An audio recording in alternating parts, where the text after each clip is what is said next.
Okay, gather around. Let's talk about that moment when a casual situationship morphs into a full-blown production release. You think it's just brunch and banter, but then someone saves you as future daddy heart emoji in their phone and then you realize you're in production now. No rollback button, no test environment, just vibes and bugs. Or maybe you're in a situationship where one of you thinks it's a beta launch and the other has already onboarded their mom into the project. And then bam, you meet the parents. You're sitting across the table from someone's aunt showing you pictures of their dog's gender reveal party. There is no rollback button. You're in it now. Or maybe you move in together. You thought it would be shared joy, but instead, you've discovered their idea of doing dishes is soaking them and leaving them forever. They think dirty laundry belongs next to the hamper and not in the hamper. And somehow, all the hand towels smell like betrayal. Now there is emotional misalignment. Calendar invites titled the talk question mark passive aggressive playlists being shared. So today we are mapping this madness. I made a whole chaotic relationship flowchart because honestly, if love is a maze, we deserve a debug tool. Here's why I treat relationship like product launches. Because they break, they glitch, they throw 404s when you least expect it. And unlike code, you can't just reboot your partner and apply a patch. You have to talk, which is way harder. Now, some of you are in beta testing, it's new, it's exciting, you're ignoring the red flags because you like the same bands and movies. Others are in prod. You've gone public. Friends know the group chat has an assigned name. Some of you are in ghost mode, where the app runs silently in the background and no one knows if it still exists. The key is, whatever stage you're in, you need visibility. If you don't know where this is going, it's probably already going somewhere without you. Let's start with pre-deployment tests, also known as did you even run diagnostics before shipping this to production? The first date vibe check. First few dates are just auditions where everyone is pretending their traumas has been debugged. Can you talk without checking your phone? Or do you both laugh at the same memes? Are they referencing movies that you've never seen from genres that you hate that they insist is essential cinema? This is your first compatibility test. Fail this and you are already operating in unsupported environments. The weekend getaway. There's something about one bad mattress and forgotten toothpaste that reveals a person's inner villain. 3 days in an Airbnb, a weird mattress, and only one person that remembers to pack a toothpaste. This is when you discover how they respond to conflict. Do they shut down, snap, sulk, or worse? Do they say nothing's wrong and then slowly rearrange your suitcase with passive aggressive precision? The emergency situation.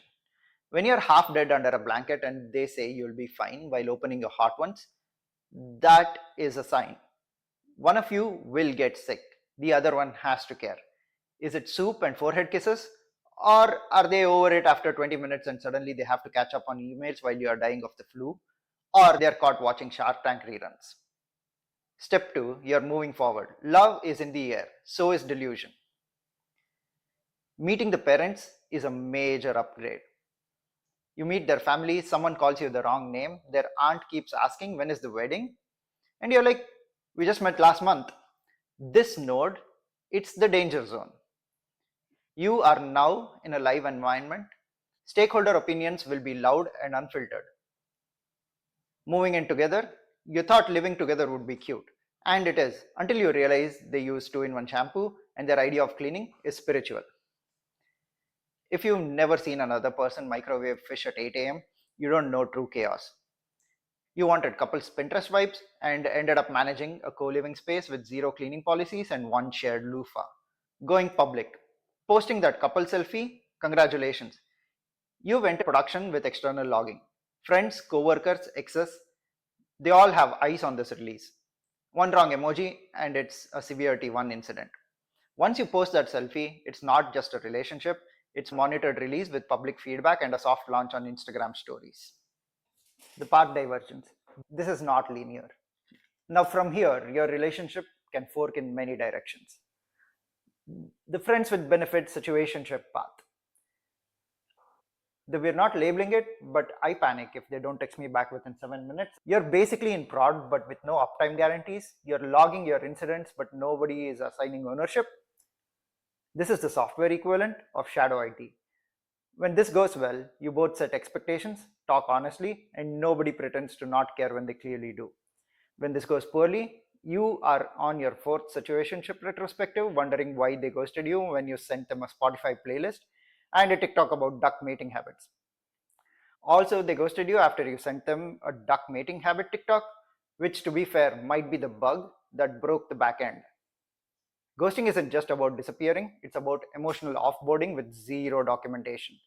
No commit messages, no release notes. It's just this app is no longer supported, and now you're trying to understand what went wrong while rereading texts like they're sacred scrolls. Kids, money, and real features. When you move to true prod, shared rent, parenting, taxes, this isn't just a relationship anymore. It's a joint venture. You need budget approvals, you need a roadmap, you need to decide who's managing diapers and who's calling the landlord when the heater dies. If you don't set ownership, everything becomes a blame game. You said you'd do it. No, you said you'd do it.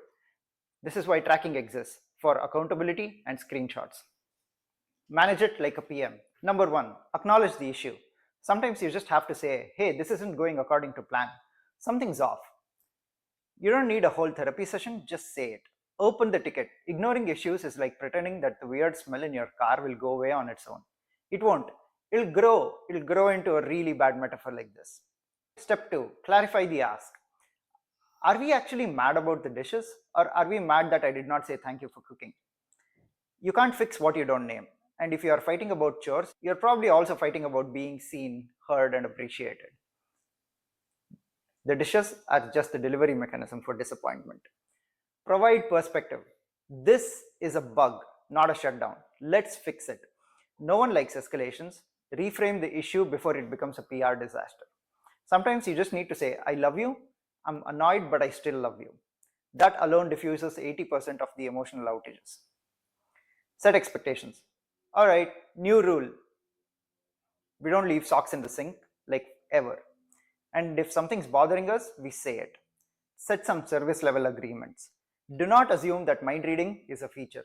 Regular check-ins, honest feedback, and small fixes over time, that is how you maintain 99.9% uptime. Now we are getting spicy. Here's what I call the unspoken metrics. Financial sync. Is one of you investing in crypto while the other is budgeting for oat milk? This is a major architectural mismatch. Kids versus no kids. Are you casually dating someone who's picked out baby names? That could spell danger.